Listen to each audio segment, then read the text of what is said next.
If either of you want to walk, I won't hold it against you. I'll be right next to you. They didn't leave Yellowstone to retire. They didn't pack up and move to start over. They left because they found something worth bleeding for. And episode 3 of Dutton Ranch is the moment that Decision stops feeling brave and starts feeling like the most dangerous thing Beth and Rip have ever done. Because the enemies waiting for them in this new chapter didn't come from Montana. They didn't come from rival ranchers or corrupt politicians who play by rules everyone at least pretends to understand. They came from somewhere quieter, somewhere cleaner, somewhere that doesn't leave fingerprints. And that's exactly what makes them so much harder to stop. Beth Dutton has walked into 1,000 rooms where people wanted her to fail. Boardrooms, courtrooms, negotiating tables where the other side thought they had every angle covered. She has sat across from lawyers who billed more per hour than most people make in a month, from executives who built empires before they turned 40, from men and women who had never once in their professional lives been told no in a way that actually stuck. And every single time, without exception, she walked back out of that room having taken something from the people who thought they were taking something from her. That's not luck. That's not charm. That's Beth Dutton operating exactly the way she was built to operate. Reading the room before anyone else has finished their opening sentence, identifying every crack in every person sitting across from her, and filing those cracks away for the exact moment they'll do the most damage. Episode 3 opens with her stepping into a situation that looks, on the surface, like another one of those rooms. But the surface is lying, because this room is different. This city is different. And the people waiting inside it have done something that almost nobody who goes up against Beth Dutton ever bothers to do. They prepared. Dallas is not Montana. That sounds obvious. But it's worth sitting with for a second because the gap between those two worlds is not just geographical, it's structural. In Montana, power is physical. It's land and livestock and the kind of reputation that gets built over generations of hard decisions made in hard conditions. The people who run things in Montana understand violence because they've lived adjacent to it their whole lives.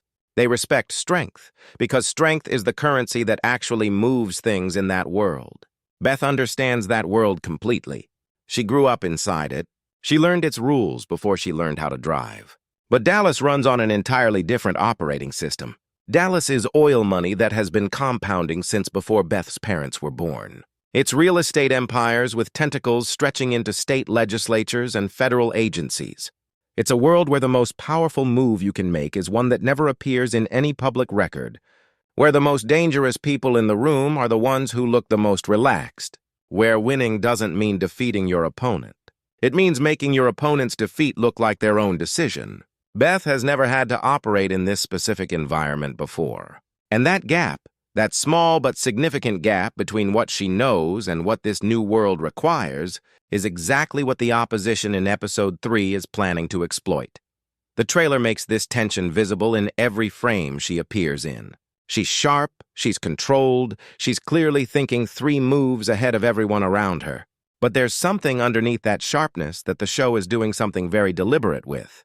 She's scanning. She's reading a room she doesn't fully know yet, pulling in information faster than most people process a single sentence, building a map of the territory in real time because she walked in without one, and the people across from her can see that she's doing it. That's the part that makes this confrontation different from anything she's faced before. They're not intimidated by her intelligence. They're counting on it, because a mind like Beth's, turned loose in an unfamiliar environment full of incomplete information, is a mind that can be fed the wrong data. And if you can control what the smartest person in the room believes to be true, you can control where that intelligence gets pointed. The question episode 3 is setting up isn't whether Beth is capable enough to win this fight. She is.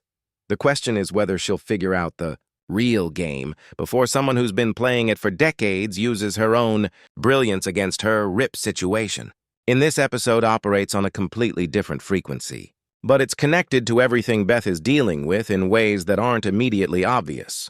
While she's navigating the invisible warfare of Dallas money and legal maneuvering, he's dealing with something that hits closer to home in the most literal sense of that phrase. Someone is making a move on the ranch. Not a legal move, not a financial one. A physical, territorial move of the kind that Rip Wheeler has been responding to since he was young enough that responding to it was the only way he survived. The trailer shows us the ranch under a kind of pressure that feels different from external threats. This isn't someone circling from a distance. This is someone who has already gotten close enough to test the boundary, close enough to make it personal. And in Rip's world, personal is where everything changes. There are men who get angry when their territory is challenged. And then there are men who get quiet. Rip is the second kind. And that stillness, that cold, methodical shift from reaction to calculation that the trailer catches in just a few frames, is the most dangerous thing this episode is putting on screen. Because when Rip goes quiet like that, it doesn't mean the situation is de-escalating. It means the situation has moved past the point where de-escalation was ever going to be an option. Someone made a move. Rip registered it. And now he's working through exactly what has to happen next, with the kind of patience that people who've only seen his explosive side would never expect from him. The confrontation that's coming on that ranch isn't going to be loud. It isn't going to be impulsive. It's going to be deliberate, thorough, and final in a way that sends a message not just to the people directly involved, but to everyone watching from the edges, everyone who was waiting to see how this played out before deciding which side to put their weight behind. And that's the thread that connects what Beth is dealing with in Dallas to what Rip is handling on the ranch. Both situations are tests. Both are designed, whether consciously or not, to measure what Beth and Rip are made of in this new environment, to find out whether the people who survived Yellowstone still have what it took to survive it, or whether that version of them was tied to that specific land, that specific war, and this new fight is something they haven't actually equipped themselves for yet. Episode 3 is the episode where that question stops being theoretical, but here's what nobody is talking about loudly enough. Both of these fights, the Dallas boardroom and the ranch confrontation, might be distractions. Carefully constructed, deliberately timed distractions designed to pull Beth and Rip's attention outward, away from the center, away from the circle of people closest to them. Because the trailer keeps dropping these moments, small and easy to miss if you're focused on the bigger, louder story threads. A look that lasts a half-second too long. A conversation happening in a corner just below the level where you can make out the words. Someone standing slightly wrong in a frame where everyone else's body language makes sense. These aren't editing accidents. And if they